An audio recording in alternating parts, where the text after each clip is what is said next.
কয় টাকার বিনিময়ে আল্লাহকে ভুলে গেল? 20,000 টাকার বিনিময়ে। একটা দোকানে কয় হাজার টাকা বেতন, এই 30,000 40,000 টাকার বেচা কিনার বিনিময়ে আল্লাহকে ছেড়ে দিলেন। যুবক ভাই, তোমরা এই 12, 14, 20,000 টাকার একটা মোবাইলের কাছে আল্লাহকে ছেড়ে দিলাম। মাত্র 20,000 টাকায় তুমি ইমানদার বিক্রি হয়ে গেলা। ছি ছি, মোমেন তো এত কম দামে বেচা হয়, এত অল্প দামে তো বেচা হবার কথা না ভাই। মাত্র একটা 15-20,000 টাকা দামের মোবাইলের কাছে তো বিক্রি হয়ে গেল।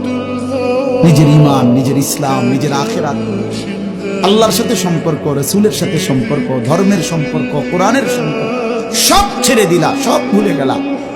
তুমি চেনো না আল্লাহ কি, রাসূল কি, আখিরাত কি।